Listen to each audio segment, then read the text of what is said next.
Alors bonjour à toutes et à tous. Avant tout, j'aimerais remercier les étudiants de Polytechnique pour m'avoir invité aujourd'hui pour évoquer un sujet essentiel qui est l'histoire de notre pays et plus particulièrement celui de notre patrimoine. Alors l'Algérie est justement ce vaste territoire qui parfois a été convoité, souvent accaparé ou trop longtemps occupé. Notre terre fut d'abord numide, puis tour à tour phénicienne, romaine, arabe, ottomane et plus récemment française, avant que de naître algérienne.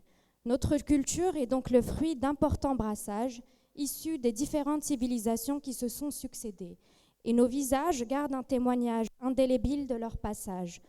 Peau noire, blanche ou mate, yeux d'ébène ou encore boucles blondes marquent cette diversité des genres et forment un ensemble de communautés au reflet d'une Algérie plurielle, mais que nous désirons aujourd'hui une et indivisible. L'Algérie a donc une histoire millénaire, et elle se révèle aujourd'hui sous un nouveau jour, nous livrant ainsi les secrets d'un patrimoine riche de ses multiples influences, nous permettant sans doute la construction de notre identité et assurément celle de notre futur. L'Algérie est un territoire que l'on qualifie de musée à ciel ouvert. En témoignent les cités antiques romaines, les mausolées numides, les vestiges de comptoirs phéniciens, les casbahs et citadelles arabes, les forteresses et palais ottomans, ou encore l'habitat d'architecture haussmannienne.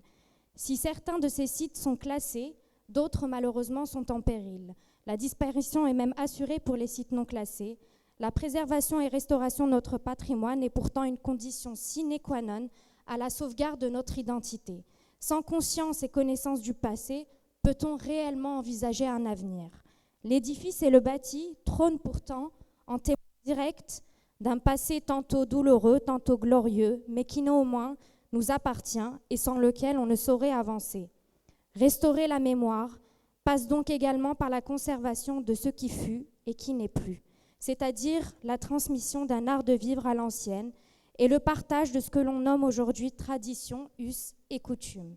Elles font partie intégrante d'une société et révèlent de l'ensemble de valeurs, d'éléments matériels et immatériels traduits et partagés de façon écrite ou orale et transmise de génération en génération. Leur existence tient surtout à leur manifestation dans le temps, spontanée et répétée. Il faut adapter sa vision à celle des anciens pour bien comprendre leur époque. Restaurer la mémoire demeure ainsi le moyen le plus sûr de comprendre le sens, la richesse et l'intérêt de la conservation de notre patrimoine.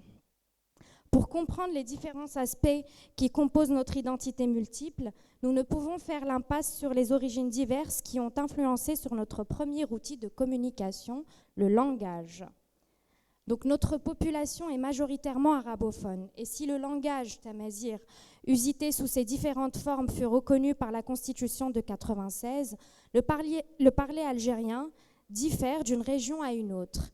Et s'il est affilié à un idiome arabe, il demeure très différent de l'arabe littéral. L'algérien, dont la base est donc reconnue berbère, fut enrichi par les langues des groupes ayant influencé cette région au cours de l'histoire. Parmi elles, on citera évidemment le turc ottoman, l'arabe andalou, l'espagnol et plus récemment le français. Dans sa forme actuelle, cet arabe algérien reflète donc les différentes étapes qu'il a vécues au cours de son histoire et la capacité donc d'adaptation de cette langue. Évoquons, à titre d'exemple, l'un des mots d'usage courant qui a traversé bien des siècles et qui correspond aujourd'hui au nom de notre monnaie, le dinar. C'est un mot qui est issu de dénomination arabe et dérivé directement du latin, denarius. Il fut emprunté et désignait à l'origine une pièce de monnaie romaine.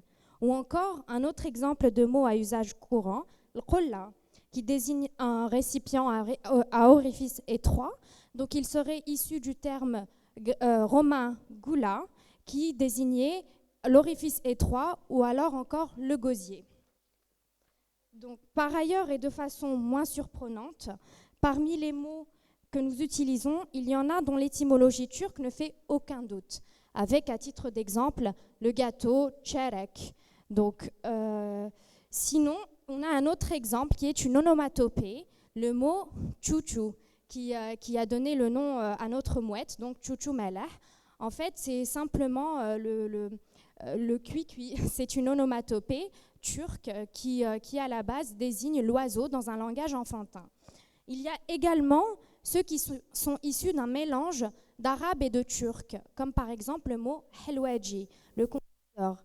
La racine est arabe, helwa, et le suffixe ji est ottoman.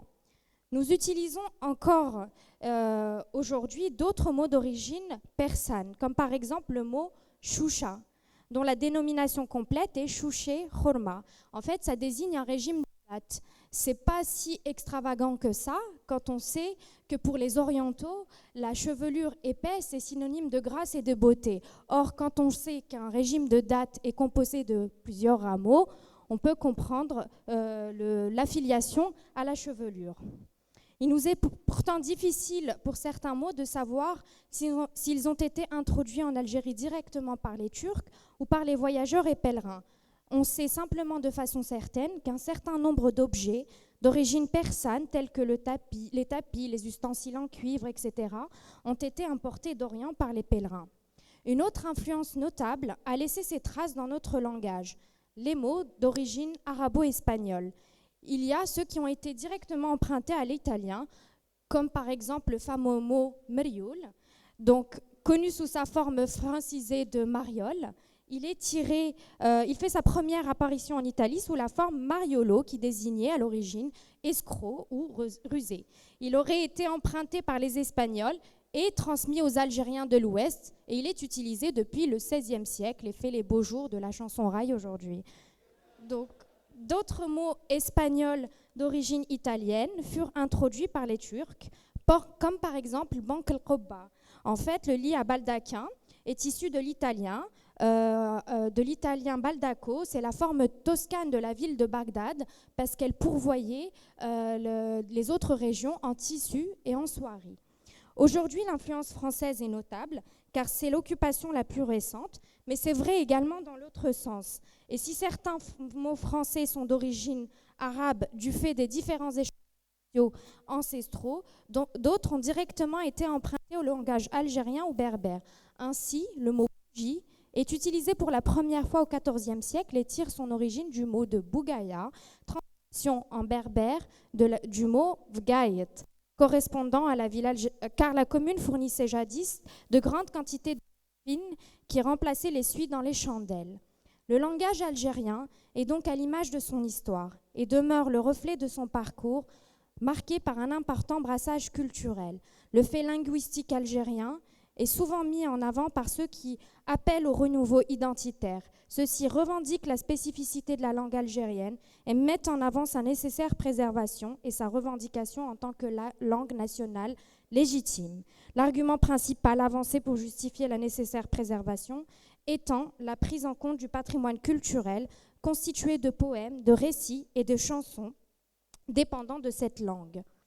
La pluralité de la langue et sa richesse nous amène à évoquer l'importance de l'oralité dans l'apprentissage, transmission et préservation des traditions algériennes, car l'identité d'un peuple ne saurait se résumer à la seule connaissance de son histoire événementielle. La représentation des mythes fondateurs, contes et légendes, traditions et croyances populaires nous propulse au cœur même du mode de fonctionnement d'une communauté.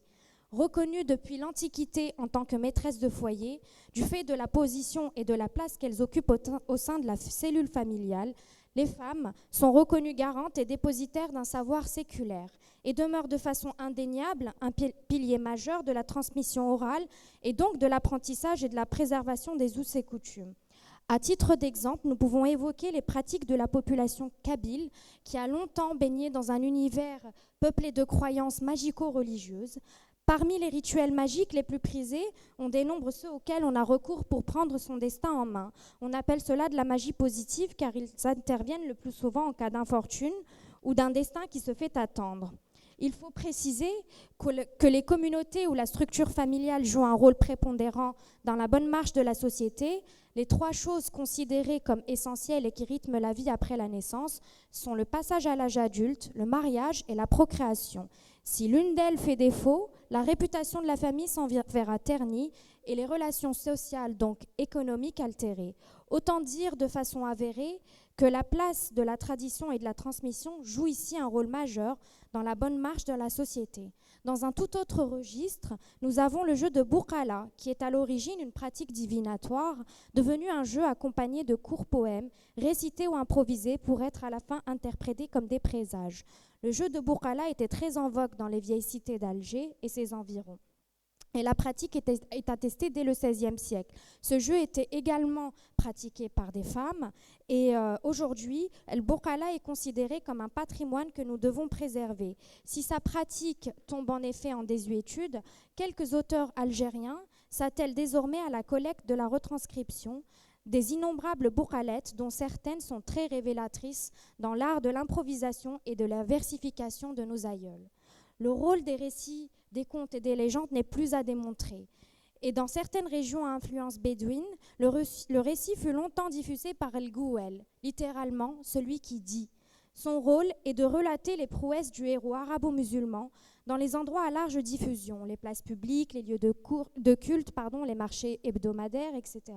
La tradition du Gouel fut longtemps ancrée dans une réalité sociale et politique, car il incarne l'esprit qui veille sur la cohésion tribale. Mais les récits que nous autres citadins gardons en tête sont évidemment ceux qui nous ont été rapportés par nos mères et nos grands-mères avant elles. Nous retenons l'histoire, ou plutôt la légende la plus connue, celle dite de Fatima al-Ma'akara ou Fatima la Fardée. Donc c'est une vieille légende d'Alger, elle est porteuse d'un message et d'une morale, et l'influence de ce récit fut telle que s'il vous arrive encore de vous promener dans les ruelles de la Casbah, vous pouvez demander votre chemin et vous pouvez toujours visiter cette maison. Enfin, les traditions algériennes encore présentes aujourd'hui sont observées à travers les cérémonies qui ponctuent nos vies, à savoir les naissances, les mariages et autres circoncisions. Par exemple, le rituel du bain et de la mise en beauté de la mariée forme une coutume très féminine que l'on s'oblige à suivre dans le détail. À l'origine, chaque geste, toute pratique liée à cet événement est révélatrice d'une croyance. Ainsi, le jour convenu du bain, tout un cortège de femmes à pied suivent la fiancée en direction du hammam, entièrement réservé par la famille pour l'occasion.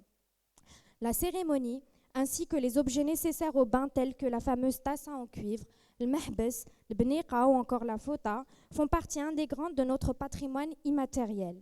Il y a encore quelque temps, il existait même une profession purement féminine dont la représentante était chargée de veiller à la bonne marche des pratiques rituelles et traditionnelles lors de ces cérémonies. Il s'agit bien évidemment du métier de machta. Extrêmement appréciée pour son rôle d'esthéticienne et son influence par ses connaissances des us et coutumes, ses conseils fort avisés, on faisait très très souvent appel à elle pour les cérémonies de mariage. Il me manque la suite. Donc, mais est-ce qu'on peut dire aujourd'hui que les femmes, malgré un regain d'intérêt, malgré le fait qu'on puisse refaire appel à la machta ou qu'on fasse référence à d'autres us et coutumes qui sont tombés en désuétude, est-ce qu'on peut dire aujourd'hui que la place, que les femmes sont toujours dépositaires et carentes de ce savoir, sachant qu'avec la vie moderne, elles font partie intégrante de la société civile et ne peuvent plus assumer ce rôle à part entière. Alors aujourd'hui, c'est à l'école d'assumer ce rôle, mais pas uniquement. Et évidemment, c'est à la jeune génération de se prévaloir de ce combat, car la quête pour l'identité est notre combat. Nous devons poursuivre jusqu'au bout, car sans passé, on ne peut pas avoir d'avenir. Merci pour votre écoute.